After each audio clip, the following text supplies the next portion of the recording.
ആദരണീയരായ സഹോദരങ്ങളെ, സഹോദരിമാരെ, അള്ളാഹു നമ്മുടെ ഒരുമിച്ച് കൂടലിനെ അനുഗ്രഹിക്കുമാറാകട്ടെ. ഇൻഷാ അല്ലാഹ് അള്ളാഹു അനുഗ്രഹിച്ചാൽ ഇന്ന് രാത്രിയോ നാളെയോ നമ്മൾ വിശുദ്ധമായ റമദാൻ മാസത്തിലേക്ക് പ്രവേശിക്കും. റമദാനിൻ്റെ ഹുർമത്ത്, അതിൻ്റെ പവിത്രതകൾ മനസ്സിലാക്കിക്കൊണ്ട്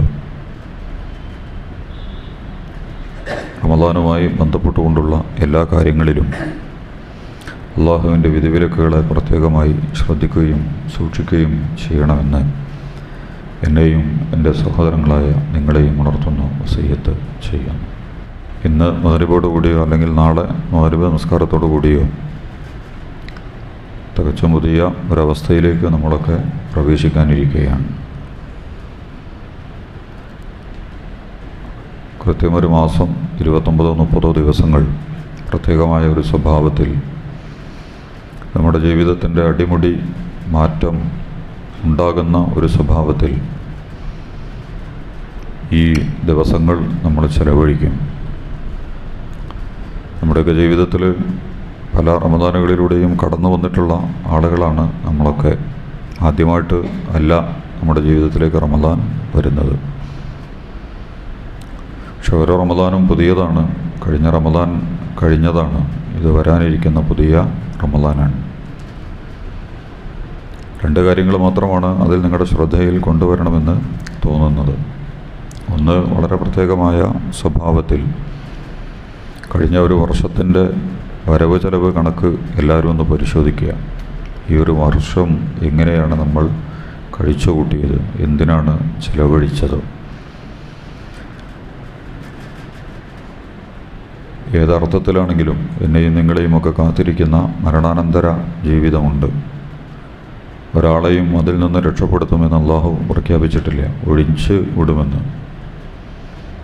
ദുനിയാവിലെ ജീവിതം അവസാനിക്കുന്നതോടുകൂടി യഥാർത്ഥത്തിൽ ആഖിറത്തിലേക്കുള്ള ജീവിതം നമ്മൾ ആരംഭിക്കുകയാണ്. ആ ജീവിതത്തെ മുൻകൂട്ടി കൊണ്ടുള്ള പ്ലാനിങ്ങുകളും അതിനെ സ്വീകരിക്കുന്നതിന് വേണ്ടിയുള്ള മുന്നൊരുക്കങ്ങളും അതിനുവേണ്ടിയുള്ള തയ്യാറെടുപ്പുകളുമൊക്കെയാണ് യഥാർത്ഥത്തിൽ ഒരു മനുഷ്യനെ സംബന്ധിച്ചിടത്തോളം ഏറ്റവും വലിയ വിജയമെന്ന് പറയുന്നത്. പഴയ കാലങ്ങളെക്കാൾ നമ്മൾ അമ്പരപ്പിക്കുന്ന ഒരു ദുനിയാവാണ് നമ്മുടെയൊക്കെ മുമ്പിലുള്ളത്. വ്യവസ്ഥകളും ക്രമങ്ങളും, പ്രത്യേകിച്ച് നമ്മൾ മുതലാളിത്തം എന്നൊക്കെ പറയുന്ന ആ ഒരു ജീവിത സങ്കല്പം, ഇത് നമ്മുടെ നാട്ടിലെ 4 മുതലാളിമാരെ കുറിച്ച് പറയുന്ന വർത്താനമല്ല. ക്യാപിറ്റലിസം എന്ന് പറയുന്ന ഒരു ദർശനം ഇന്ന് ലോകത്ത് നിലനിൽക്കുന്നുണ്ട്. എല്ലാ മനുഷ്യരുടെയും ജീവിത നടപടിക്രമങ്ങളെ നിയന്ത്രിക്കുന്നത്, നിർണ്ണയിക്കുന്നത്, നിശ്ചയിക്കുന്നതൊക്കെ ഇവരാണ്. അവരുടെ താളത്തിനനുസരിച്ചുള്ള കൃത്യമായ ഒരു ക്രമം ലോകത്തുടനീളം അവർ സൃഷ്ടിച്ച് കഴിഞ്ഞിട്ടുണ്ട്. നല്ലൊരു ശതമാനം ആളുകൾക്കും അതിൻ്റെയൊക്കെ ഇരകളാണ് നമ്മളെന്ന് പോലും തിരിച്ചറിയാൻ കഴിയാത്ത വണ്ണം നമ്മളതിലവർ വീഴ്ത്തി കഴിഞ്ഞിട്ടുണ്ട്. നമുക്ക് മനസ്സിലാവുമെങ്കിലും ചെയ്യണമല്ലോ. അങ്ങനെയല്ല, ഞങ്ങൾ വളരെ സ്വതന്ത്രമായി ജീവിച്ചുകൊണ്ടിരിക്കുന്ന ആളുകളാണ്. ഞങ്ങൾക്ക് ഞങ്ങളെ നിർണ്ണയിക്കാനും നിശ്ചയിക്കാനും ഒക്കെയുള്ള വ്യക്തിപരമായ അധികാരങ്ങൾ അതുപോലും നഷ്ടപ്പെടുത്തുന്ന വ്യക്തികളുടെ സ്വാതന്ത്ര്യത്തെ പോലും കടന്നാക്രമിച്ചുകൊണ്ടിരിക്കുന്ന വളരെ അപകടകരമായൊരു ജീവിതക്രമമാണ് ഇന്ന് ലോകത്തുള്ളത്. നമുക്കറിയാവുന്നതും അറിയാത്തതുമായ ശൈലിയിലൊക്കെ അതുണ്ട്. ഞാനത് പറയുന്നത് അതിൻ്റെ രംഗം വളരെ മാസ്മരികമാണ്. നമ്മൾ വിചാരിക്കുന്ന രീതിയിൽ പെട്ടെന്നൊന്ന് തിരിച്ചറിഞ്ഞ് മനസ്സിലാക്കി അതിനെ പ്രതിരോധിക്കാൻ കഴിയുന്ന രീതിയിലല്ല ലോക മുതലാളിത്തം നമ്മുടെ മുമ്പിൽ അതിൻ്റെ ആവിഷ്കാരങ്ങളും അവതരണങ്ങളൊന്നും നടത്തിക്കൊണ്ടിരിക്കുന്നത്. നല്ല കാഴ്ചപ്പാടുണ്ടെങ്കിൽ, ജീവിതത്തെക്കുറിച്ച് കൃത്യമായ കാഴ്ചപ്പാട് നിർണ്ണയിച്ച ഒരാൾക്ക് മാത്രമേ ഇത്തരമൊരു വലയിൽ നമ്മൾ കുരുങ്ങിയിട്ടുണ്ടെന്നും ഇതിൽ നിന്ന് നമ്മൾ രക്ഷപ്പെടേണ്ടതുണ്ട് എന്നും തീരുമാനിക്കാൻ പോലും കഴിയുകയുള്ളൂ. യഥാർത്ഥത്തിൽ മനുഷ്യനെ തന്നെ അപ്രസക്തമാക്കുന്ന, മനുഷ്യ ജീവിതത്തെക്കുറിച്ച് വളരെ വില കുറഞ്ഞ കാഴ്ചപ്പാടുകൾ മാത്രം അവതരിപ്പിക്കുന്ന ദർശനങ്ങളാണ് ഇന്ന് ലോകത്തെ നിയന്ത്രിച്ചുകൊണ്ടിരിക്കുന്നത്. മനുഷ്യൻ എന്ന് പറഞ്ഞാൽ എന്താണെന്ന് പറഞ്ഞാൽ ശരിയായൊരു വ്യാഖ്യാനം പോലും ഇവർ നമുക്ക് പറഞ്ഞു തരില്ല.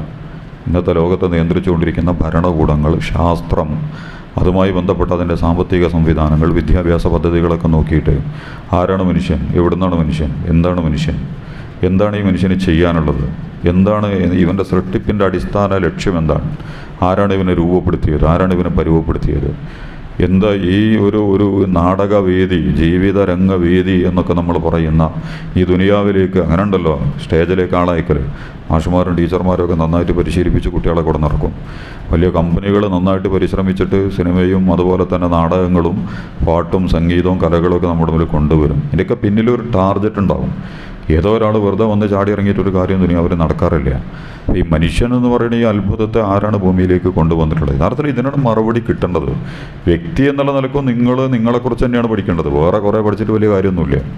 അതുകൊണ്ട് പ്രത്യേകിച്ചൊന്നും സംഭവിക്കാറൊന്നും പോകണം. അവനെക്കുറിച്ച് പറയാതെ ബാക്കിയുള്ള പലതും പിടിച്ച് മനസ്സിലാക്കിയിട്ട് നമുക്ക് നമ്മളെ മനസ്സിലാവണമല്ലോ. ഞാനാരാണ്, എനിക്കെന്താണ് ഇവിടെ ചെയ്യാനുള്ള ഡ്യൂട്ടി. ഇതൊരാൾക്ക് തിരിച്ചറിയപ്പെടാതെ പോയാൽ അയാൾ പരാജയപ്പെടും. അങ്ങനെ ാണ് ലോകം തീരുമാനിച്ചിട്ടുള്ളത്. മനുഷ്യൻ എന്ന് പറയുന്ന അസ്തിത്വത്തെക്കുറിച്ച് പോലും വളരെ വില കുറഞ്ഞ വ്യാഖ്യാനങ്ങളാണ് ഇവർ നൽകിക്കൊണ്ടിരിക്കുന്നത്. വെറും ജീവിയാണ്, ഹയവാൻ, ജന്തു, അങ്ങനെയൊക്കെയാണ് നമ്മുടെ ശാസ്ത്രം സയൻസൊക്കെ നമ്മളെ പഠിപ്പിച്ചുകൊണ്ടിരിക്കുന്നത്. ജീവനുള്ള ബുദ്ധിയുള്ള ജന്തു, കയ്യിനെ ഉപയോഗിക്കാൻ അറിയുന്ന ജന്തു, മസ്തിഷ്കം വളരെ കൂടുതൽ പ്രവർത്തിക്കുന്ന ജന്തു, ഇങ്ങനെയൊക്കെയാണ് മനുഷ്യനെക്കുറിച്ച് ഇവർ പഠിപ്പിക്കുന്നത്. മനുഷ്യൻ എന്ന് പറയുന്ന ഒരു പവിത്രമായ സ്ഥാനത്ത് അല്ലാഹു സുബ്ഹാനഹു വ തആലയും വിശുദ്ധ ഖുർആനും ഒക്കെ ജാതിമത വ്യത്യാസമില്ലാതെ തന്നെ മനുഷ്യൻ്റെ പവിത്രതയെ അംഗീകരിച്ചിട്ടുണ്ട്. ഫലഖദ് കറംനാ ബനി ആദം, ആദമിൻ്റെ മക്കളെ മുഴുവൻ നമ്മൾ എന്ത് ചെയ്തിട്ടുണ്ട്? ആദരിച്ചിട്ടുണ്ട്.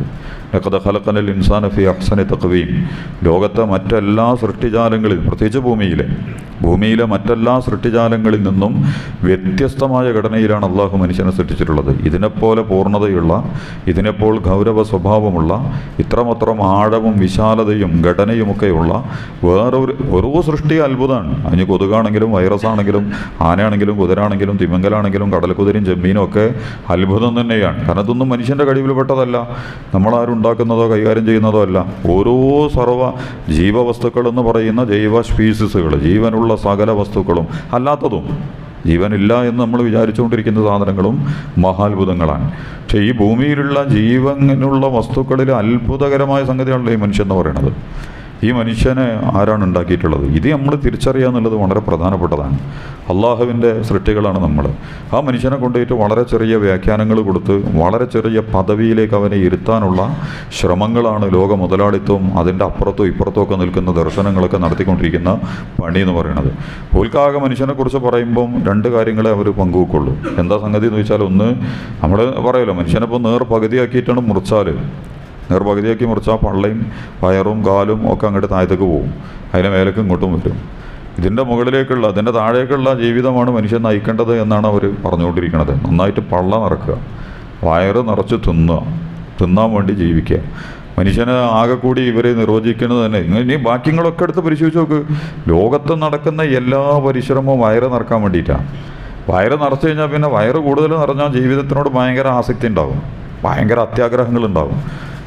എണ്ണിയാലൊടുങ്ങാത്ത കാര്യഗൗരവത്തോടു കൂടി ഒരു കാര്യത്തിനെയും സമീപിക്കാൻ കഴിയാത്ത വണ്ണം അവനവനെ തന്നെ വിസ്മരിപ്പിക്കാൻ കഴിയുന്ന അപകടകരമായൊരു സാധനമാണ് വയറ്. ഒരിക്കലും അതിനധികം നിറക്കാൻ നിർമ്മിക്കാതിരിക്കലാണ് ഏറ്റവും നല്ലത്. പാകത്തിന് നിറച്ചാൽ മതി. റസൂൽ തിരുമേനി സല്ലല്ലാഹു അലൈഹി വസല്ലം പറഞ്ഞിട്ടുണ്ടല്ലോ, വയറിനെ മൂന്നാക്കണം എന്നൊക്കെ. ഒരു ഭാഗങ്ങൾ ഭക്ഷണത്തിന് കൊടുക്കുക, ഒരു ഭാഗങ്ങൾ വെള്ളത്തിന് കൊടുക്കുക, ഒരു ഭാഗം നിങ്ങൾ വായുവിന് വിട്ടുകൊടുക്കുക എന്നുള്ളതാണ്. ഇന്ന് തീറ്റിക്ക് തന്നെയാണ് നമ്മളെ നന്നായിട്ട് തീറ്റിക്കുന്ന കാലമാണത്. തീറ്റയിലേക്ക് നമ്മൾ ആകർഷിപ്പിക്കാൻ കഴിയുന്ന രീതിയിലുള്ള വമ്പിച്ച സംവിധാനങ്ങളാണ് ലോകാടിസ്ഥാനത്തിൽ തന്നെ നടന്നുകൊണ്ടിരിക്കുന്നത്. വിഭവങ്ങൾ, രുചിയിൽ, അതിൻ്റെ വർണ്ണങ്ങൾ, അതിൻ്റെ നിർമ്മാണത്തിൽ, അതുമായി ബന്ധപ്പെട്ടുകൊണ്ടുള്ള ഓരോ സംഗതികളിലും മാസ്മരികമായി അങ്ങനെ തീറ്റ എന്ന് പറയുന്നത്, ഭക്ഷണം കഴിക്കണതിന് പ്രശ്നമൊന്നുമില്ല, പാകത്തിനായാൽ മതി എന്നുള്ളൂ. ഇസ്ലാം നമ്മൾ കഴിഞ്ഞ ആഴ്ച പറഞ്ഞല്ലോ, ഒന്നിനും ഇസ്ലാം എന്ത് ചെയ്തിട്ടില്ല, അതൊന്നും വേണ്ടാന്ന് ഇസ്ലാം വെച്ചിട്ടില്ല. പക്ഷെ എല്ലാത്തിനും എന്താവണം? പാകത്തിനാവണം, പരിധി നിശ്ചയിക്കണം. അവനവന് വേണ്ടതും അവനവൻ്റെ ആരോഗ്യത്തിനും മാനസികമായ വളർച്ചയ്ക്കും ഒതുങ്ങുന്ന രീതിയിലാകാൻ പാടുള്ളൂന്ന്. ഇന്ന് വയറ് നിറക്കാനാണ് തീരുമാനിച്ചിട്ടുള്ളത്, പള്ള നിറക്കുക. ഈ വയറിന് വല യസുദ്ദു ഇബ്ന ജൗഫദ് ആദമ ഇല്ലത്തുറ, റസൂൽ പറഞ്ഞല്ലോ, ഈ മനുഷ്യൻ്റെ കാര്യം തന്നെ ഭയങ്കര അത്ഭുതമാണ്. ഓരോ മനുഷ്യരുടെ കഥയും ഭയങ്കര അത്ഭുതകരമാണ്. കാരണം എന്തെങ്കിലും അവന് നൽകപ്പെട്ടാൻ അഹബ്ബയിലേക്ക് സാനിയൻ, രണ്ടാമതൊന്ന് കിട്ടണമെന്ന് അവൻ ആഗ്രഹിക്കും. ഇതാണ് മനുഷ്യൻ്റെ പ്രവണത എന്ന് പറയുന്നത്. ഏത് കാര്യത്തിലും, ഭക്ഷണമാകട്ടെ, വസ്ത്രമാകട്ടെ, വീടാവട്ടെ, പാർപ്പിടാവട്ടെ, തൊഴിലാവട്ടെ, ശമ്പളമാവട്ടെ, വരുമാനമാകട്ടെ, ഏത് കാര്യത്തിലും മനുഷ്യൻ രണ്ടാമത് ഇത് പോരാ, ഇത് പോരാ, ഇത് പോരാ, ഇങ്ങനെയാണ് മനുഷ്യൻ ആലോചിച്ചുകൊണ്ടിരിക്കുന്നത്. അതുകൊണ്ടാണ് റസൂൽ ഇത് വയറെന്നാ തുടങ്ങുക. ആഗ്രഹങ്ങളുടെ എല്ലാ സംഗതികളും, കാരണം ശരീരത്തിൻ്റെ ബാലൻസ് തെറ്റിക്കുന്നതിൽ വയറിന് ഭയങ്കര പങ്കുണ്ട്. അപകടകരമായ പങ്ക് വഹിക്കുന്ന സാധനമാണ് വയറെന്ന് പറയുന്നത്. അതുകൊണ്ട് വയറ് നിറക്കാൻ നിങ്ങൾ തീരുമാനിച്ചാലും ആഗ്രഹങ്ങൾ നിങ്ങൾക്ക് പെരുകാൻ തുടങ്ങും. ആഗ്രഹങ്ങൾ പെരുകിയാൽ പിന്നെ നിങ്ങൾക്ക് ഒരിക്കലും പുറത്തേക്കാൻ കഴിയില്ല. നിങ്ങൾ പരക്കം പോയിരിക്കും. നായ് വായുന്ന മസലഹു കൽ കൽബി, അവൻ നായിനെ പോലെയാണ്. നായിപ്പാച്ചൽ എന്ന് പറഞ്ഞിട്ട് ഖുർആനിലൊരു പ്രയോഗം തന്നെ ഉണ്ട്. നായിക്ക് വിശ്രമിക്കാൻ നേരം ഉണ്ടാവില്ല. നായി ഓടുന്നേയുള്ളൂ ചെയ്യുക, നടക്കണ നായി നമ്മൾ കാണൂല.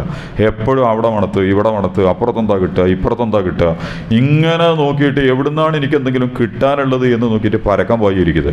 ഈ ഒരു പ്രവണതയിലേക്ക് മനുഷ്യനെ കൊണ്ടുവന്ന് നിർത്തുക. ഇനി കിട്ടിയാലും ശരി, കിട്ടിയിട്ടില്ലെങ്കിലും ശരി, അതിന് സംതൃപ്തിയില്ല. ഇനി വല്ല എല്ലും കല്ലോ അതിന് കിട്ടിയാലും എന്ത് ചെയ്യും, അത് കടിച്ചു പിടിച്ചിട്ട് പായും. എച്ചിലാണെങ്കിലും ശരി, ഇനി വിശിഷ്ടമായൊരു സാധനമാണെങ്കിലും ശരി, അത് മറ്റാർക്കും കൊടുക്കാതെ എവിടെയെങ്കിലും കൊണ്ടുപോയിട്ട് ഒരു ഒറ്റയ്ക്ക് സ്വകാര്യമായിട്ട് തിന്നാനൊക്കെയുള്ള പരിശ്രമം ഈ സാധനം നടത്തും. പങ്കുവെക്കുക പോലും ചെയ്യില്ല. ഈ നായ്പാച്ചലിലേക്ക് നിങ്ങളെയൊക്കെ കൊണ്ടുവരികയാണ് ഇന്നത്തെ ദുനിയാവ്. എന്തിനാണ് ഈ പായണത്? എവിടെ വരെയാണ് നമ്മൾ പായുക? എന്താണ് അവസാനം നമ്മൾ കൊണ്ടുപോകാൻ പോണത്? എന്താണ് നമ്മുടെ കയ്യിൽ ഉണ്ടാവുക? എന്തായിട്ടാണ് ഇങ്ങോട്ട് വന്നത്? ഇനി എന്തായിട്ടാണ് ഇവിടുന്ന് പോകാൻ പോണത്? ഇതൊന്നും ഈ ഇടയിൽ അത്ര ഒരു ഗൗരവത്തിൽ ചിന്തിക്കാൻ എനിക്കും നിങ്ങൾക്കും പറ്റണില്ല. അതുകൊണ്ടാണ് റസൂല് പറഞ്ഞത്, മനുഷ്യനെ സംബന്ധിച്ചിടത്തോളം അവൻ രണ്ട് കാര്യങ്ങൾ ആഗ്രഹിക്കും. ഒന്ന് കിട്ടിയാൽ രണ്ടാമത്തെ ആഗ്രഹിക്കും. ഇതൊന്നും നല്ല രീതിയിൽ നല്ല ഉദ്ദേശങ്ങൾക്ക് വേണ്ടി അവൻ്റെ കൃത്യമായൊരു ചിട്ടപ്രകാരം കാര്യങ്ങൾ ചെയ്യുന്നതിനെ കുറിച്ചൊന്നുമല്ല റസൂലി പറയണത്. ദുനിയാവിനെ മുഖവിലക്കെടുത്തിട്ട് ദുനിയാവിനെയാണ് ജീവിതം, ഇതിൻ്റെ അപ്പുറഞ്ഞ് ഇതിൻ്റെ മുമ്പുമില്ല, അതിൻ്റെ ശേഷമല്ല, അതൊക്കെ ഇവിടെ തീരുന്ന ഒരു പരിപാടി മാത്രമാണ്. ഇനി നമ്മളെ മുമ്പിലൊന്നും വരാനില്ല. എല്ലാം ഇവിടെ തന്നെ അനുഭവിച്ച് ആസ്വദിച്ച് സമ്പാദിച്ച് അതിലിങ്ങോട്ട് ആർത്തി പൂണ്ട് വീണ് ജീവിതം അങ്ങോട്ട് തീർക്കണം. എല്ലാം ഇവിടെ നിന്ന്. എന്നാലും ഒരാളത് പൂർത്തീകരിച്ചിട്ടുള്ളൂ. യുഹന്നാസ് കതുക്കാനലിയമലും ഖസുറബിയം പോലും ഇല്ലാജല്ലോ. കവി പറഞ്ഞല്ലോ, എനിക്ക് ഭയങ്കര ആഗ്രഹങ്ങളൊക്കെ ഉണ്ടായിരുന്നു, പക്ഷെ ഒരാഗ്രഹം പോലും പൂർത്തീകരിക്കുന്നതിന് മുമ്പ് മരണം വന്ന് തന്നെ പിടികൂടി. വലിയ ബൂതിയൊക്കെ വെച്ചിട്ട് നമ്മളൊക്കെ വായന, നമ്മളെ മക്കൾ വായനുണ്ട്, വാപ്പാർ വായനുണ്ട്, ആൺകുട്ടി മുൻകുട്ടിയൊക്കെ പാഞ്ഞുകൊണ്ടിരിക്കുന്നുണ്ട്. നല്ല എൻ്റെ ഒന്ന് ഉദാഹരണത്തിലേക്ക് പോകേണ്ട, വിഷയത്തിന് മർമ്മം അതല്ലാത്തതുകൊണ്ട് ഞാനിപ്പോൾ അതിലേക്ക് പോകണില്ല. നമ്മുടെയൊക്കെ ജീവിതത്തിനുള്ളിൽ നമ്മുടെ കുട്ടികളെയും മക്കളെയും നമ്മളൊക്കെ വലിയ ആഗ്രഹങ്ങൾ വെച്ചിട്ട് എന്നിട്ട് അതൊന്നും പൂർത്തീകരിക്കാൻ കഴിയും. അതിൻ്റെ ഫൈനൽ സ്റ്റേജിൽ, ഏറ്റവും അവസാനത്തെ സ്റ്റേജിൽ വാതിലടഞ്ഞിട്ട് നമ്മളൊരൊറ്റ പോക്കാണ്. ഇത് പോകാമെന്ന് പറഞ്ഞിട്ട് നമ്മൾ പോവുക. മണവാട്ടി പോകുന്നു, മണവാളം പോകുന്നു, കുട്ടി പോകുന്നു, വാപ്പ പോകുന്നു, മകൻ പോകുന്നു, മരുമകൾ പോകുന്നു, പേരക്കുട്ടി പോകുന്നു. ഇതൊക്കെ നമ്മളെ ചിന്തിപ്പിക്കണമല്ലോ. ഇവരുടെ ആഗ്രഹങ്ങൾ പൂർത്തീകരിക്കാതെ ഇവർ എവിടുക്കാണ് ഈ പോയത്? അപ്പോൾ ഇത് വേറൊരാൾ കൈകാര്യം ചെയ്യും. ഞാൻ പറയണത്, ദുനിയാവിന് വേണ്ടിയിട്ടുള്ള പരക്കം പാച്ചല് എല്ലാം കൂടി കൈവശപ്പെടുത്തിയിട്ട് നമ്മൾക്ക് ഇവിടുന്ന് പോകാൻ കഴിയും നമ്മളാരും വിചാരിക്കേണ്ട കാര്യമില്ല. ദുനിയാവ് ഒരാൾ ഇന്നേ വരെ തൃപ്തിപ്പെടുത്തിയിട്ടില്ല.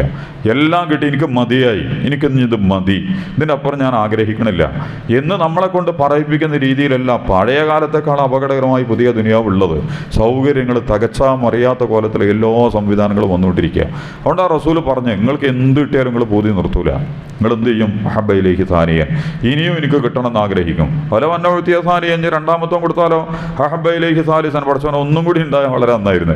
രണ്ടെണ്ണല്ലേ എനിക്ക് കിട്ടിയിട്ടുള്ളൂ, മൂന്നാമത്തൊന്നും കൂടി ഉണ്ടെങ്കിൽ എനിക്ക് വളരെ നന്നായിരുന്നു. പല വന്നവഴ്ത്തിയ സാലിസൻ ഇനി പിന്നെയും കൊടുത്താലോ പിന്നെ ആഗ്രഹിക്കും. എന്നിട്ട് റസൂല് പറഞ്ഞ വലാസുദ്ദീപിനെ ജൗഫാദമില്ല തുറാബ്, ഇതിനെ കൊണ്ടുപോയിട്ട് മണ്ണിക്കാണ്ട് വെക്കണം, ഖബർക്കാണ്ട് കൊണ്ടുപോയിട്ട് വെക്കണം. ലഹാക്കു മുത്തക്കാത്തുറ ഹത്താ തുർത്തുമുല മഖാബിർ. നിങ്ങൾ ഖബറിടങ്ങൾ സന്ദർശിക്കാൻ പോയിട്ടില്ലേ? ഖബറിടക്കിടക്ക് കാണാൻ പോകണമെന്ന് റസൂല് പറയുന്നുണ്ട്.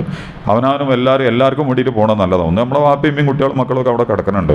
ഒന്ന് അവരെക്കുറിച്ച് ഓർമ്മിക്കാൻ പോകുന്നത് നല്ലതാണ്.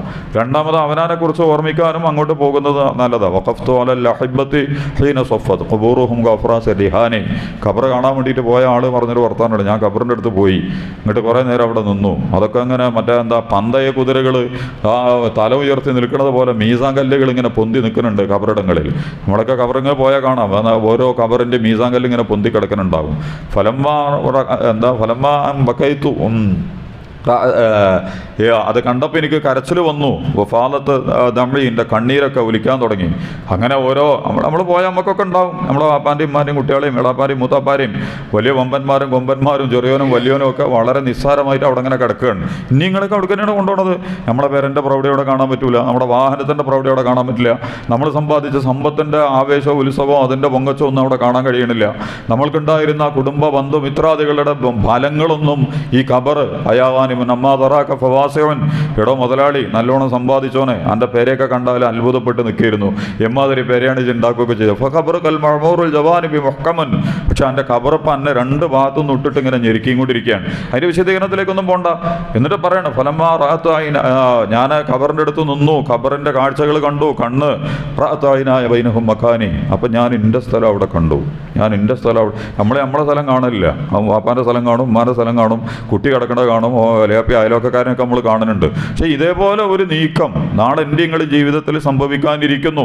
ഈ ഖബറിടങ്ങളിലേക്ക് നമ്മൾ പോകാനിരിക്കുക. റസൂൽ അതാ പറഞ്ഞ്, ഈ ഖബറിടം സന്ദർശിൽ മഖാബിർ ഹൽ അഹാകുമുത്ത കാസർ, പെരുമ കാണിക്കാനും സമ്പാദിക്കാനും ദൂർത്തടിക്കാനും അങ്ങനെ അങ്ങനെ അങ്ങനെ മത്സരിച്ചും ഒക്കെ കൂടി കൈവശപ്പെടുത്താനും ഒക്കെ ഉള്ള നിങ്ങളുടെ ഈ അശ്രദ്ധ. എന്നിട്ട് എന്താ ചെയ്യുക? അള്ളാഹ് കൊടുക്കേണ്ട ഒന്നും കൊടുക്കൂല, മനുഷ്യന് കൊടുക്കേണ്ട ഒന്നും കൊടുക്കൂല. ഒരു വ്യക്തിപരമായ അവനവന് കൊടുക്കേണ്ടത് പോലും കൊടുക്കാൻ കഴിയാത്ത രീതിയിൽ ഒരു ചതിക്കുടിയിൽ വീണ് നമ്മളെ തന്നെ പരാജയപ്പെടുത്തുന്ന കാഴ്ചയാണ് ദുനിയാവിന് വേണ്ടിയിട്ടുള്ള നെട്ടോട്ടത്തിൽ ഞാനും നിങ്ങൾ നടത്താനിരിക്കുന്നത്. ഇത് അവസാനിപ്പിക്കണം. എന്നിട്ട് റസൂൽ പറഞ്ഞു, മണ്ണക്കാണ് കൊണ്ടുവച്ചാൽ പൂതിയൊക്കെ തീരും, ആഗ്രഹങ്ങളൊക്കെ തീരും. പിന്നെന്താ ആഗ്രഹിക്കാനാ? അവിടെ കിടന്നിട്ട് അവനാൻ്റെ കഷ്ടപ്പാടും നൊമ്പരിയിട്ട് നമ്മൾ കിടക്കാന്നല്ല, ഒരാളും വരുപോലുമില്ല. അതിലേക്കൊന്നും ഞാനിപ്പോൾ കടന്നു പോകുന്നില്ല. നമ്മുടെ മക്കളും കുട്ടികളും ഒക്കെ എന്താന്ന് പറഞ്ഞാൽ ഒരു മാസം കൊണ്ട് 2 മാസം കൊണ്ടൊക്കെ ഓല മനസ്സെന്ന് സാടും. വാപ്പുണ്ടായിരുന്നു, ഉമ്മ ഉണ്ടായിരുന്നു, സിമാഹും വാഷു ഫയാലല്ലാഹി അസ്റാമാനസൂനി. സ്വത്തൊക്കെ മക്കൾ ഓരി വെച്ചെടുക്കും. എല്ലാവരും കൂടി ഭയങ്കര തർക്കവും വഴക്കും വക്കാണൊക്കെ നടത്തി അതിന് നാട്ടുകാരും കോടതിയും കേസും ഒക്കെ ആയിട്ട് അങ്ങനെയൊക്കെ ഉണ്ട്. അന്ന് 30 വിഷയമില്ലാത്തതുകൊണ്ടായിരിക്കും നമ്മൾ പോകണ്ട. അതൊക്കെ ഓരി വെച്ചിട്ട് വരും. ഫയാലല്ലാഹി അസ്റാമാനസൂനി. എത്ര പെട്ടെന്ന് ഓലിൻ്റെ മറന്ന്. ഞാനെന്ന് പറയണ വാപ്പ, അമ്മ, കുട്ടി, മകൻ, മകള്, നേതാവ്, അനുയായി ഒക്കെ ആയിട്ട് പോലെ കൂടെ ഞാനുണ്ടായിരുന്നു. പക്ഷെ എന്നെ ഓർമ്മിക്കാൻ പോലും ഇപ്പോൾ ഒരാളില്ല. ഇനിങ്ങളൊന്നും ഓർക്കൂല. നമ്മളെന്നെ ഓർക്കണം. നമ്മുടെ കാര്യങ്ങൾ നമ്മൾ തന്നെ ശരിപ്പെടുത്തി പോകണം. മറ്റാർക്കോ വേണ്ടി പരക്കം പോഞ്ഞിട്ട് അവനാനും ഇല്ല, ബാക്കിയുള്ളവർക്കും ഇല്ല. ബാക്കിയുള്ളവർക്ക് കിട്ടിയാലും ഓലെന്താ ചെയ്യുക? ഒന്നുകിൽ വിറ്റ് തൊലച്ച് നശിപ്പിച്ച് എല്ലാം കൂടി ഒന്നും അല്ലാതെയൊക്കെ മാറ്റും. അല്ലെങ്കിൽ അവരുടേതായ ഒരു ആഘോഷത്തിൻ്റെ പരിപാടിയൊക്കെ ഞാൻ അങ്ങനെ കൈകാര്യം ചെയ്യും. യഥാർത്ഥത്തിൽ ഞാൻ പറയണത് നമ്മളെക്കുറിച്ച് ഓർക്കുക. അപ്പോൾ നമ്മൾ ഒന്നും കിട്ടൂല. ഇങ്ങനെ ഈ പള്ള നടക്കാനുള്ളൊരു ജീവിതം ഇവർ നമ്മളെ മുമ്പിൽ അവതരിപ്പിക്കുന്നുണ്ട്. പിന്നെ അതിൻ്റെ രണ്ടാമത്തെ താഴത്തുള്ള അവയവമുണ്ട്. ഇത് വളരെ പ്രത്യേകിച്ച് അനാജിസി ബിഹി, നോമ്പിന് ഞാനാ പ്രതിഫലം കൊടുക്കുക എന്നുള്ള പറയുന്നുണ്ട്. ഞാനിവന് നോമ്പിന് ഞാനാണ് ഇവന് കൂലി കൊടുക്കുക. എന്താ അതിൻ്റെ കാരണം? വേദോ താമഹു ഷഹവതഹു, അവൻ 2 കാര്യങ്ങൾ എനിക്ക് വേണ്ടി മാറ്റിക്കുന്നുണ്ട്. ഒന്നെൻ്റെ പള്ള. ഭക്ഷണം എപ്പോൾ കഴിക്കണേനും ഹറാമല്ല, ഞാൻ കഴിഞ്ഞ ആഴ്ച പറഞ്ഞിരുന്നു, കഴിക്കാം. പക്ഷേ എനിക്ക് വേണ്ടി അവൻ അതിനെ മാറ്റിവെക്കുന്നു. അതുപോലെ തന്നെ സ്വന്തം ഇണയുമായി ബന്ധപ്പെടുക എന്ന് പറഞ്ഞാൽ ഒരു വിലങ്ങലും ഇല്ല. പക്ഷെ നോമ്പിൻ്റെ പകലിൽ സൂര്യോദയം മുതൽ സൂര്യാസ്തമയം വരെ ഈ പരിപാടി നടത്താൻ പറ്റില്ല. ഇത് രണ്ടും അവൻ എനിക്ക് വേണ്ടി മാറ്റിവെച്ചാൽ. ഇത് നമ്മൾ മനസ്സിലാക്കേണ്ടത്, ഇത് രണ്ടിനെയും നിയന്ത്രിക്കൽ ചില്ലറ പാടൊന്നുമല്ല. ഇന്നതിലെ ഹറാമും ഹലാലും തന്നെയല്ല. വയറ് നടക്കുന്നിടത്തും ഹലാലും ഹറാമില്ല. അതിൻ്റെ താഴെയുള്ള അവയവത്തിൻ്റെ ആവശ്യങ്ങൾ പൂർത്തീകരിക്കുന്നതിലും ഹലാലും ഹറാമും ഇല്ല. നമ്മൾ വിചാരിക്കുന്നതിനേക്കാൾ സങ്കടകരവും ഭയാനകവുമായ ഒരു ലോകം മുമ്പിലേക്ക് വരാൻ പോവുക. നമ്മളതിൽ പാശ്ചാത്യ ഇപ്പം അങ്ങോട്ട് തിരിച്ചു വന്നുകൊണ്ടിരിക്കുമ്പോൾ മലയാളികളും ഇന്ത്യക്കാരൊക്കെ തിരിച്ച് അങ്ങോട്ട് പോയിക്കൊണ്ടിരിക്കുകയാണ്. ഓല് കുടിച്ച് കൂത്താടി വാപ്പയും ഇമ്മയും മക്കളും ഒന്നും ഇല്ലാത്തൊരു ജീവിതം നയിച്ചിട്ടുണ്ട്. കല്യാണമല്ല, മാതാപിതാക്കളില്ല, കുടുംബോത്തരതല്ല, ധാർമ്മികതല്ല, വ്യഭിചാരവും അതുപോലെ തന്നെ മാനഭംഗവും ഉഭയകക്ഷി സമ്മതത്തോടു കൂടിയുള്ള വളരെ വഷളായ ജീവിതമൊക്കെ ഒരു നയിച്ചു പോയിട്ടുണ്ട്. അപ്പോൾ അതിലേക്ക് മലയാളി കാലെടുത്ത് വെച്ചുകൊണ്ടിരിക്കുകയാണ്. അതിൻ്റെ ഭാഗമായിട്ട് എല്ലാ വൃത്തികേടുകളിലേക്കും നമ്മൾ പ്രതീക്ഷിക്കുന്നതിനേക്കാൾ വേഗതയിൽ നമ്മുടെ കുടുംബത്തിൽ ആൺകുട്ടികളും പെൺകുട്ടികളും പോലും ഒക്കെ കാലെടുത്ത് വെച്ചുകൊണ്ടിരിക്കുന്ന ചിത്രങ്ങൾ ധാരാളമായിട്ട്. നിങ്ങൾ കൗൺസിലർമാരൊക്കെ ആണെങ്കിൽ വിവരങ്ങളും നോറ്റ് നിങ്ങൾ മുമ്പിൽ വരും. എല്ലാവരും ഇതിങ്ങനെ ടോർച്ചടിച്ചും കൊണ്ട് അതിനെ എന്തുകൊണ്ട് കെട്ടിയച്ച മാതിരി വെച്ചൊക്കെയാണ്. ഉള്ളിൽ നിന്ന് കത്തിയും കൊണ്ടിരിക്കുന്നുണ്ട്. പക്ഷെ നമ്മൾ എന്ത് ചെയ്യേണ്ടത്? വെളിച്ചെണ്ട് പുറത്തേടാതിരിക്കാൻ വേണ്ടിയിട്ട് നന്നായിട്ട് പൊതിഞ്ഞ് കെട്ടിയ പോലെ വെച്ചേക്കും. അവനാൻ്റെ വീട്ടിലും കുടുംബത്തിലും ഒക്കെ ഉള്ള സങ്കടങ്ങൾ നിങ്ങൾ പോയി വെക്കുണ്ടോ? പരിധി വിട്ട ആസാൻമാർഗിക അശ്ലീല അനാശാസ്യ സംഗതികളിലൊക്കെ ഇത് രണ്ടും ഹലാലായ മാർഗത്തിൽ നല്ല സ്വാതന്ത്ര്യം തന്ന ഈ കാര്യത്തെ പോലും അവൻ എനിക്ക് വേണ്ടി നിയന്ത്രിക്കുന്നു.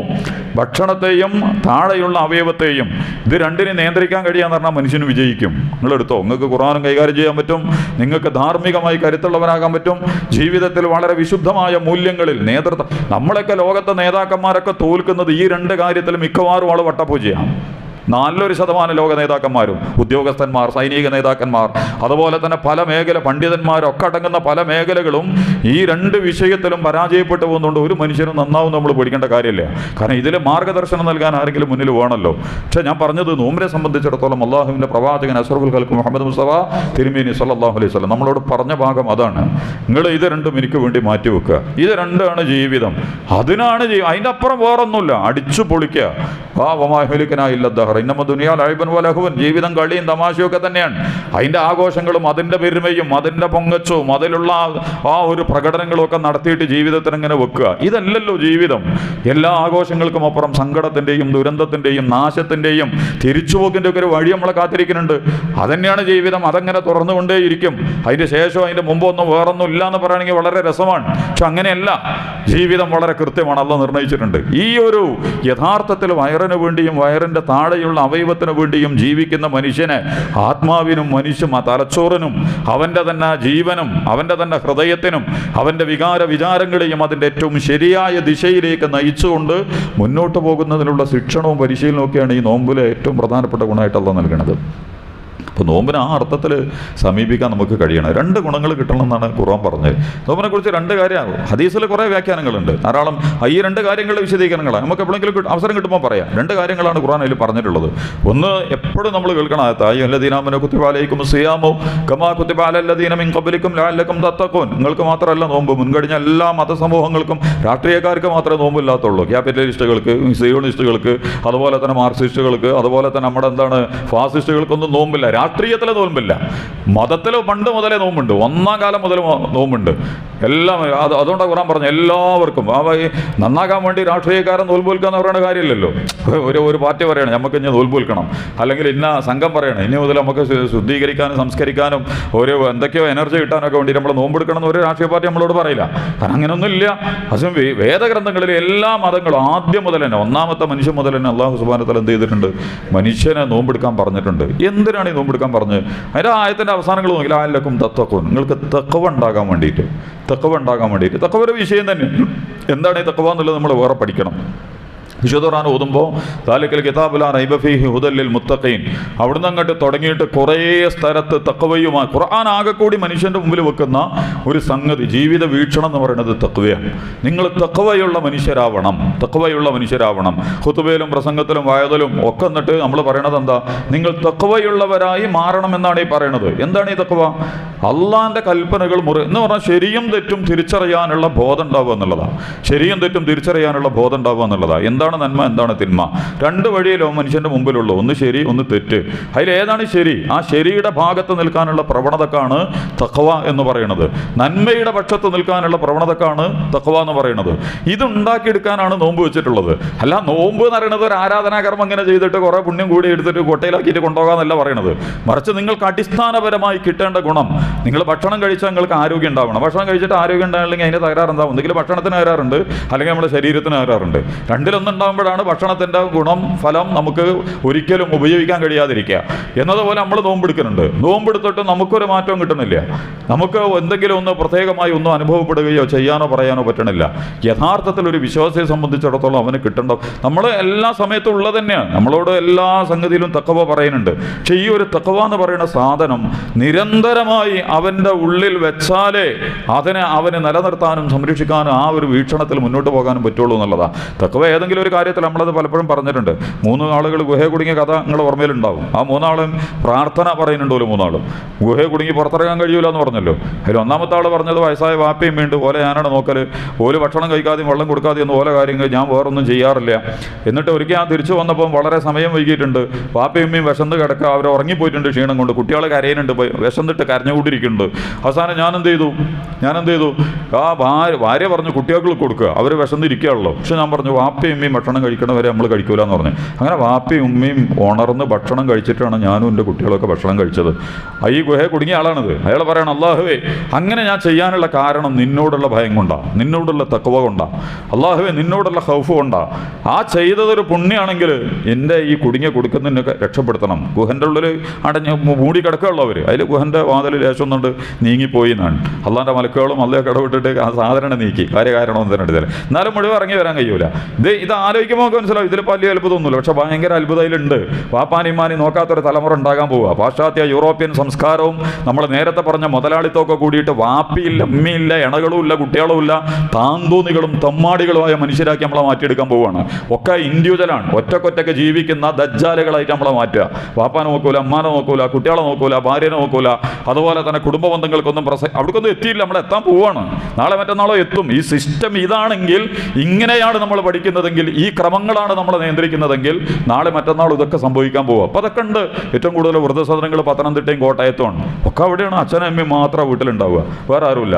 അമേരിക്കയും യൂറോപ്പൊക്കെ അങ്ങനെ തന്നെയാണ്. നമ്മളെ നാട്ടിലും ഇപ്പോൾ വയസ്സായ വാപ്പ, നമ്മളെ മക്കൾ തർക്കിക്കുകയാണ്. ഇഷ്ടം കൊണ്ട് തർക്കിക്കല്ല. എൻ്റെ വാപ്പാനെ എനിക്ക് നോക്കാൻ കുട്ടികാരനെ നിറങ്ങാണ്ട് തർക്കിക്കുകയല്ല, മറിച്ച് എനിക്ക് നേരല്ല, അതുകൊണ്ട് ഇജ്ജ് കൊണ്ടുപോയിട്ട് നോക്കണം. മക്കളും പേരെ കുട്ടികളൊക്കെ ഊരി വെച്ചെടുക്കുക. ഇഷ്ടം കൊണ്ട് ഊരി വെക്കുകയാണെങ്കിൽ അത് ഉമ്മാക്കും അഭിമാനമാണ്. നമ്മുടെ മനസ്സിൻ്റെ മത്സരത്തിൻ്റെ ധാർമ്മികതയുടെ ഒരു ഭാഗമാണത്. ഇത് അങ്ങനെയല്ല. എനിക്ക് നഷ്ടം ഉണ്ടാവും, എനിക്ക് ഓലപ്പം കൂടുതൽ സമയം ചെലവഴിക്കാൻ പറ്റൂല. നമ്മളൊക്കെ മക്കളല്ലേ. ശരിക്കും ഒരൊറ്റ മകൻ തന്നെ പറയണം, ഞാൻ നോക്കും, ഇതിൻ്റെ വാപ്പയമ്മയാണ്. അപ്പോൾ മറ്റവൻ പറയണം, ഇജ്ജല്ല ഞാനാ നോക്കുക എൻ്റെ വാപ്പാനെയമ്മാനെ. നമ്മൾ എളുപ്പം പറയാം, ഇജ്ജാ നോക്കുക, നജ്ജ് കൊണ്ടുപോയിക്കോ, എളുപ്പം കൊണ്ടുപോയിക്കോ. അപ്പോൾ അപ്പുറത്ത് മറ്റവൻ പറയണം, ഞാൻ കൊണ്ടുപോകില്ല കേട്ടോ, ഇജ്ജ് കൊണ്ടുപോകാൻ നിർബന്ധം. എന്നിട്ട് കരാറൊക്കെ എഴുതി വെച്ചിട്ട് വാപ്പാനെയമ്മാനെയും നോക്കാൻ വേണ്ടിയിട്ട് തർക്കിക്കുന്ന ഇടപെടേണ്ട കേസുകൾ പോലും നമ്മുടെ നാട്ടിലുണ്ടായിക്കൊണ്ടിരിക്കുന്നുണ്ട്. അപ്പോഴാണ് ഈ ഹദീസിൻ്റെ ഗൗരവങ്ങൾ മനസ്സിലാവും. അവിടെ തക്കവല്ലാത്തവന് പിന്നീട് രാവിലെ മുതൽ വൈകുന്നേരം വരെ പട്ടിണി എടുത്തിട്ട് എന്താ കാര്യം? വാപ്പാനോടും ഉമ്മാനോടും മാന്യമായിട്ട് പെരുമാറാത്തവന്. ഈ ഹദീസ് പറയുന്നോട് തന്നെ റസൂൽ പറയുന്നുണ്ട്. ഒരു റസൂൽ ഇതേപോലെ മെമ്പർമ കയറി പ്രസംഗിക്കാൻ വരികയാണ്. അതിൽ കുറച്ച് നേരം അവിടെ ഉണ്ടാതിരുന്നിട്ട് ആമീൻ ആമീൻ ആമീൻ എന്ന് പറഞ്ഞ് അതിൽ ജിബ്രീൽ വന്ന് അതിൽ സാഹബത്ത് വെച്ച് എന്താ റസൂൽ 3 പ്രാവശ്യങ്ങൾ ആമീൻ പറഞ്ഞെന്ന് ചോദിച്ചു. അപ്പോൾ റസൂൽ പറഞ്ഞു, ഒന്ന് ജിബ്രീലിൻ്റെ അടുത്ത് വന്നു, ജിബ്രീൽ ഉണ്ടായിരുന്നതിൻ്റെ മുമ്പിൽ. എന്നിട്ട് ജിബ്രീൽ പറഞ്ഞു, മൻ അതറക്ക റമദാൻ, ഒരാൾക്ക് റമദാൻ കിട്ടി. പക്ഷെ ആ റമദാൻ കിട്ടിയിട്ടും ഒരു കൊല്ലത്ത് അവൻ്റെ ജീവിതത്തെ ശുദ്ധീകരിക്കാനോ തെറ്റും കൂറ്റോ ഏറ്റുപറയാനോ ഓന് കഴിഞ്ഞിട്ടില്ല. അങ്ങനത്തെ തൊലയട്ടെ, മുടിയട്ടെ, പൊളിയട്ടെ, ഓനാണ് സർവനാശം. ഒരു റമദാൻ കിട്ടിയിട്ട് പോലും ഒന്ന് നന്നാകാൻ അവൻ ശ്രമിച്ചില്ല. അവൻ്റെ തെറ്റുകുറ്റകളൊന്നും വിലയിരുത്താൻ നടത്തില്ല. ഓൻ പൊളിയട്ടെ, ഓന് നശിക്കട്ടെ. അപ്പോഴാണ് റസൂൽ ആമീൻ പറഞ്ഞത് എന്ന് പറഞ്ഞു. രണ്ടാമത് പറഞ്ഞ ഒരാൾക്ക് വീട്ടിലെ വയസ്സായ വാപ്പയമ്മയുണ്ട്. ആ വാപ്പാനെയും ഇമ്മാനെയും നോക്കേണ്ട കാര്യം പറഞ്ഞിട്ട് വയസ്സായൊരു വാപ്പയമ്മയും വീട്ടിലിട്ടായിട്ട് അവരെ ഉപയോഗിച്ച് സ്വർഗത്തിൽ പോകാൻ കഴിയാത്തവൻ മുടിയട്ടെ, തൊലയട്ടെ എന്ന് പറഞ്ഞാൽ അവരെ ശപിച്ചും അവരെ കോപിച്ചും അവരെ ബഹിഷ്കരിച്ചും അവരോട് വളരെ അപകടകരമായ സ്വഭാവത്തിൽ പെരുമാറിയിട്ടൊക്കെ കൈകാര്യം ചെയ്യുന്നുണ്ടെങ്കിൽ മുടിയട്ടെ. അപ്പോൾ റസൂൽ ആമീൻ പറഞ്ഞു. അപ്പോൾ വാപ്പയും ഇതാ. അപ്പോൾ അവിടെ അല്ലാത്തൊരു തെക്കവ ഇവിടെ ഉണ്ടായിട്ട് കാര്യമില്ല എന്നാണ് ഈ പറയണത്. നമ്മളിപ്പോൾ നോമ്പെടുക്കാൻ തീരുമാനിച്ചു, നിങ്ങളമ്മാനോടും വാപ്പാനോടും ഉള്ള നിങ്ങളുടെ നിലപാടെന്താ? ഇത് വളരെ കൃത്യമായിരിക്കണം. രണ്ടാമത്തെ ആൾ പറഞ്ഞു, എനിക്ക് സുന്ദരിയായ അമ്മാവിൻ്റെ ഒരു മകളുണ്ട്, ഓളായിട്ട് എനിക്ക് ഭയങ്കര, ഓളെ എപ്പോഴെങ്കിലും ഒന്ന് കിട്ടാൻ എനിക്ക് ഭയങ്കര ആഗ്രഹം ഉണ്ടായിരുന്നു. അങ്ങനെ അവൾ കഷ്ടപ്പാട് എന്നെ പൈസ കടം ചോദിച്ചു വന്ന് ഞാൻ പൈസ കടം കൊടുത്തപ്പോൾ ഒറ്റ ഡിമാൻഡ് മാത്രം വെച്ച്, എപ്പോഴെങ്കിലും ഒരു സ്ഥലത്ത് സ്വകാര്യമായിട്ട് ഇജ്ജ് ഞാനൊന്ന് നിൽക്കണം, അതിന് ഇജ്ജ് വഴങ്ങി തരണം. അവളെ പിന്നാലെ കൂടി അവസാനം അവർ രണ്ടാളും സ്വകാര്യം ആരുമില്ല, കാണാനും കേൾക്കാനും ഒന്നുമില്ല. ഒരു 2 ഹദീസിൽ പറയണം മുട്ടുകുത്തിയിരുന്നു എന്നാ സംഗതി ചെയ്യാൻ വേണ്ടിയിട്ട്. ഇതൊന്നും ഇങ്ങനെ പറഞ്ഞു പോകുമ്പോൾ ഒട്ടൊന്നും മനസ്സിലാവില്ല. ഒരു പെണ്ണിൻ്റെ ചിത്രം കണ്ടാൽ മതി, എനിക്കും ഒന്നും നിൽക്കാൻ കഴിയൂല, പിടിച്ചിക്കാൻ കഴിയൂല. ഒരു പെണ്ണ് കോലം കെട്ട കോലത്തിൽ മുമ്പ് കൂടെ പോയാൽ തന്നെ ഇന്ത്യകളൊക്കെ നിയന്ത്രണം വിടും, അവരെ നിയന്ത്രണം വിടും. അങ്ങനത്തെ ഒരു കാലമാണ് ഇപ്പോൾ ഉള്ളത്. അതിനാണ് അവർ അങ്ങനെയൊക്കെ ആക്കിക്കൊണ്ടിരിക്കുന്നത്. അതുകൊണ്ടാണ് ആണും പെണ്ണും ആണും പെണ്ണും ഒക്കെ ഒറ്റക്ക് ആവരുത്, ഒരു സ്ഥലത്ത് ആവരുത്. വിവാഹം നിഷിദ്ധമാക്കപ്പെട്ട പെണ്ണ് ഒറ്റക്ക് കയറിയാലും പോകരുത് എന്നൊക്കെ പറയാനുള്ള കാരണമൊക്കെ അതാണ്. കാരണം അവിടെ മൂന്നാമത്തത് ശൈത്താനാണ്, കിടക്കട്ടെ അത്. എന്നിട്ട് ഈ പെണ്ണിന് ഹദീസിൽ മുട്ടുകുത്തിയിരുന്നു. ആർക്കാ നിയന്ത്രിക്കാൻ കഴിയുക? അത്രമാത്രം ശരീരവും മനസ്സും ആഗ്രഹിക്കുന്ന ഒരു സാധനമാണ് ഈ സംഗതി. ഭക്ഷണത്തിനെ പോലെ തന്നെ വയറ് നിറഞ്ഞാലും പിന്നെയും തിന്നാൻ തോന്നും, രുചിയുള്ളതാണെങ്കിൽ. രുചി ഇല്ലെങ്കിൽ പിന്നെ നമ്മൾ അപ്പം നിർത്തിയിട്ട് പോകും. അത് എന്നതുപോലെ ഈ സംഗതി എന്ന് പറഞ്ഞ ഒരു മനുഷ്യനെ ഇങ്ങനത്തെ ഒരു സന്ദർഭം, അന്യോന്യ സുന്ദരിയായ ഒരു പെണ്ണ്, ഒഴിഞ്ഞ ഒരു സ്ഥലം, ഏറ്റവും സൗകര്യപൂർവമായ സമയം, ആരും കാണാനും കേൾക്കാനും ഇല്ല, ആരായാലും വീഴാതിരിക്കുക. എന്നിട്ട് ഹദീസിൽ പറയണം മുട്ടുകുത്തിയിരുന്നു. അപ്പോൾ പെണ്ണ് പറഞ്ഞു, യാ അഖി ഇന്നി അഖാഫുല്ലാ, യാ അഖി ഇന്നി തഖില്ല, സഹോദരൻ എനിക്ക് അള്ളാനെ പേടിയുണ്ട്, അനക്ക് അള്ളാനെ പേടിയുണ്ടോ? ഈ അള്ളാനെ ഭയപ്പെടണം, ഈ ചെയ്യുന്ന കാര്യത്തിൽ അള്ളാനെ ഭയപ്പെടണം. ആ പെണ്ണിൻ്റെ ഈമാനും തഖ്വയൊക്കെ നമ്മൾ ഭയങ്കരമായിട്ട് എടുക്കേണ്ടതാ. അത്തരമൊരു ഘട്ടത്തിൽ അവർക്ക് പറയാനൊന്നും കഴിയൂല നമ്മൾ, കാരണം ഇത് വൺ വേ ഒന്നും അല്ലല്ലോ, രണ്ടാർക്കും സൗകര്യമുള്ള സംഗതിയാണ്. ആരും കാണണമില്ല കേൾക്കണമില്ല, ഒന്ന് വഴങ്ങി കൊടുത്താൽ ധാരാളം ലാഭങ്ങൾ കിട്ടാനുണ്ട്. പക്ഷെ ആ പെണ്ണ് പറഞ്ഞു, സഹോദര എനിക്ക് അള്ളാനെ പേടിയുണ്ട്, ഈ അള്ളാനെ തഖ്വയുള്ളവനാവണം. അതിൽ ഓനിപ്പോൾ ഓളെ വയലൊന്നും കേട്ടിട്ട് അതിന് നിൽക്കേണ്ട കാര്യമൊന്നുമില്ലല്ലോ, പിടിച്ച് മാനഭംഗം ബലാത്സംഗം ഒക്കെ ചെയ്യുക. പക്ഷെ അവൻ എന്ത് ചെയ്തു? ഓൻ എണീച്ചു. ഓനാണ് രണ്ടാമത്തെ കക്ഷി. അല്ല എനിക്ക് സൗകര്യം കിട്ടിയതാണെന്ന് ഒക്കെ ഒത്തതാ, ഞാൻ ഭയങ്കര ആഗ്രഹത്തിലായിരുന്നു, പക്ഷെ നിന്നോടുള്ള തെക്കവ കൊണ്ടാണ് ഞാൻ എന്നാ എണീച്ചു പോകുന്നത്. അതൊരു പുണ്യാണെങ്കിൽ കുടുങ്ങി കൊടുക്കുന്ന എന്നെ രക്ഷപ്പെടുത്തണം. അതിലാണ് ഇതങ്ങോട്ട് നീങ്ങണത്. ഞാൻ പറയണത് തെക്കവ എന്ന് പറയുന്നത് നിങ്ങൾ നിസ്കരിക്കുമ്പോഴോ അത്തഹിയാത്തിലോ അല്ലെങ്കിൽ പ്രാർത്ഥനയിലോ ഉണ്ടാകുന്ന ഒരു പ്രത്യേക ഭാവമല്ല. നമ്മുടെ ജീവിതത്തിലെ ഓരോ ഘട്ടങ്ങളിലും നമ്മൾ നിലനിർത്തേണ്ടുന്ന ജീവിത മൂല്യത്തെക്കുറിച്ചാണ് തഖ്വ എന്ന് പറയുന്നത്. നിങ്ങളുടെ ഓഫീസിൽ, നിങ്ങളുടെ ബിസിനസ്സിൽ, നിങ്ങളുടെ രാഷ്ട്രീയത്തിൽ, നിങ്ങളുടെ മതത്തിൽ, നിങ്ങളുടെ അങ്ങാടിയിൽ, റോട്ടിൽ, കുടുംബത്തിൽ, വീട്ടിൽ, കളിയിൽ, കാര്യത്തിൽ, തമാശയിൽ, ഗൗരവത്തിൽ, എല്ലാ കാര്യത്തിലും അള്ളാഹുവിൻ്റെ നിയമങ്ങളെ സൂക്ഷിക്കുന്ന മൂല്യബോധത്തിനാണ് തഖ്വ എന്ന് പറയാം. അതുണ്ടാകാനാണ് മൂന്നാമത്തെ ആളും പറഞ്ഞിട്ടുണ്ട്. ഞാൻ അവസാനിപ്പിക്കണം, അതിലേക്ക് ഞാൻ കടന്നു പോകണില്ല, പക്ഷെ നമുക്ക് പിന്നീട് പറയാം. ഞാൻ പറഞ്ഞത് തഖ്വ ഉണ്ടാവണം. നിങ്ങൾ നോക്കേണ്ടത് ഈ റമദാൻ കൊണ്ട് നിങ്ങൾക്ക് തഖ്വ ഉണ്ടാക്കാൻ പറ്റുമോ എന്നുള്ള കാര്യമാണ്. നിങ്ങൾ അള്ളാഹ് അതാ പറഞ്ഞിട്ടുള്ളത്. രണ്ടാമത്തെ നമുക്ക് അടുത്ത ആഴ്ച പറയാം. 2 കാര്യം അള്ളാഹ് പറഞ്ഞു. നോമ്പുകൊണ്ട് കിട്ടേണ്ടത് ഒന്ന് നിങ്ങൾ തഖ്വയുള്ളവരായി മാറണം. അതിനാണ് ഈ 30 ദിവസങ്ങളെ കൊണ്ട് പ്രാക്ടീസ് ചെയ്യിക്കുന്നത്. എല്ലാം ഇങ്ങനെയൊക്കെ പ്രാക്ടീസ് ചെയ്തിട്ട് നമുക്ക് മരം കയറാൻ അറിയണില്ലെങ്കിൽ പിന്നെ നമ്മളെന്താ ചെയ്യുക? ഈ മരം നിങ്ങൾ കയറണം, ഈ കുന്നും നിങ്ങൾ കയറണം, എന്നിട്ട് അതിൻ്റെ താഴേക്കൊന്ന് നീന്തണം, ഈ പുഴയൊന്ന് മറികടന്ന് നീന്തണം. അതിന് വേണ്ടിയിട്ട് നിങ്ങളെ പ്രാക്ടീസ് ചെയ്യിച്ചു. ഇങ്ങോട്ട് നീന്താൻ കഴിയണില്ല, മരം കയറണില്ല, എവിടേക്കും എത്തണില്ല എന്ന് പറഞ്ഞാൽ തഖ്വ കിട്ടണില്ല എങ്കിൽ ഇത് പരാജയമാണ്. അതുകൊണ്ട് തഖ്വ ഉണ്ടാക്കിയെടുക്കാൻ, ജീവിതത്തിൽ അള്ളാഹിനെ കുറിച്ചുള്ള ശരിയായ ബോധം നിങ്ങൾ മനസ്സിലുണ്ടാക്കാനുള്ളതാണ് റമദാൻ എന്ന് പറയുന്നത്. ആ അർത്ഥത്തിൽ നന്മ തിന്മകൾ തിരിച്ചറിയാനും ജീവിതത്തെ അതിനനുസരിച്ച് പാകപ്പെടുത്താനുള്ള ശ്രമങ്ങളാണ് റമദാനിനെ മുന്നിൽ വെച്ചുകൊണ്ട് ഞാനും കൂടി ചെയ്യേണ്ടത് എന്ന് കൂടി ഞാൻ ഓർമ്മിപ്പിക്കുകയാണ്. അള്ളാഹു നമ്മെ യഥാർത്ഥത്തിൽ മുത്തഖീങ്ങളായി മാറാൻ തൗഫീഖ് നൽകി അനുഗ്രഹിക്കുമാറാകട്ടെ. ഒരു കാര്യം കൂടി നിങ്ങൾ ഓർമ്മിപ്പിക്കുകയാണ്. നിങ്ങളിവിടെ ഞാൻ കഴിഞ്ഞ ആഴ്ച ഞാൻ പറഞ്ഞിരുന്നു, എന്നാലും ഒന്നും കൂടി ഓർമ്മിപ്പിക്കുക. നിങ്ങൾ ചെയ്തോന്ന് എനിക്കറിയില്ല. നിങ്ങളെ വീട്ടിൽ നിങ്ങളെ കുടുംബത്തിനും കുട്ടികളെയൊക്കെ വിളിച്ചിട്ട് ഒരു യോഗം നിങ്ങൾ കൂടണം. നിങ്ങളെ ഭാര്യ, ഉമ്മ, കുട്ടികൾ, എങ്ങനെയാണ് നമ്മൾ ഇക്കൊല്ലത്തെ റമദാൻ കൈകാര്യം ചെയ്യുക, എത്രയാണ് നമ്മൾ ഓതുക, എത്രയാണ് നമ്മൾ തറാവീസ്കരിക്കുക, എപ്പോഴാണ് നമ്മൾ രാത്രി എണീച്ച് നിസ്കരിക്കുകയൊക്കെ ചെയ്യുക, ഏത് പുസ്തകമാണ് നമ്മൾ വായിക്കുക, ഖുർആനെന്ന് ഏതൊക്കെയാണ് നമ്മൾ പഠിക്കുക, വീട്ടിൽ എന്ത് തരം ഭക്ഷണമാണ് നമ്മൾ ഉണ്ടാക്കുക, ആരൊക്കെയാണ് തുറക്കാൻ വിളിക്കുക, ഏത് തരം സൽക്കാരമാണ് നമ്മൾ നടത്തുക, ഇങ്ങനെ നിങ്ങളുമായി എത്ര പൈസയാണ് നമ്മൾ ദാനം ചെയ്യുക, നമ്മളെ കുട്ടികളൊക്കെ എന്ത് ഗുണങ്ങളാണ് നമ്മൾ പഠിപ്പിക്കുക. ഈ ഒരു മാസം കൃത്യമായിട്ട് നിങ്ങളും കുട്ടികളൊക്കെ ഇരുന്നിട്ടൊരു പ്ലാന് ഉണ്ടാക്കണമെന്ന് കൂടി നിങ്ങളെ ഓർമ്മിപ്പിക്കുകയാണ്. അല്ലാതെ ഇത് അങ്ങാടി കൂടെ ആടെ നടക്കണ പോലെ ഒരു നോമ്പായിട്ട് നിങ്ങൾക്കും ഇല്ല, കുടിയിലും ഇല്ല, വീട്ടിലും ഇല്ല. ശരിക്കും നിങ്ങൾ ഇരുന്ന് തീരുമാനിച്ച്, കഴിഞ്ഞ 2 കൊല്ലം നമുക്ക് കിട്ടിയിട്ടില്ല. കഴിഞ്ഞ 2 കൊല്ലം കോവിഡ് കാലമായിട്ട് തിരിച്ചു പോയതാണ്. ആ കോവിഡ് കാലത്ത് ധാരാളം ആളുകൾ പോയിട്ടുണ്ട്. ഈ റമദാൻ എനിക്കും നിങ്ങൾക്ക് അവസാനത്തെ റമദാനാവും ചിലപ്പോൾ. അടുത്ത റമദാൻ ഇനി നിങ്ങളെയും കിട്ടിക്കൊള്ളണമെന്നില്ല. അതുകൊണ്ട് ഈ റമദാൻ ശരിക്കും പ്ലാൻ ചെയ്യുക. വീട്ടിൽ നിങ്ങൾക്ക് ഗുണം ഉണ്ടാവട്ടെ, നിങ്ങളെ വീടിന് ഗുണം ഉണ്ടാവട്ടെ, നിങ്ങളെ മക്കൾക്കും കുടുംബത്തിനും മാതാപിതാക്കൾക്കും ഇണകൾക്കും ഈ റമദാൻ കൊണ്ട് ഫലങ്ങളുണ്ടാവട്ടെ. ആ രീതിയിൽ റമദാനെ സെറ്റ് ചെയ്യാൻ ശ്രദ്ധിക്കണം എന്നുകൂടി നിങ്ങളെ ഞാൻ ഓർമ്മിപ്പിക്കുകയാണ്. അള്ളാഹു നമ്മെ അനുഗ്രഹിക്കുമാറാകട്ടെ.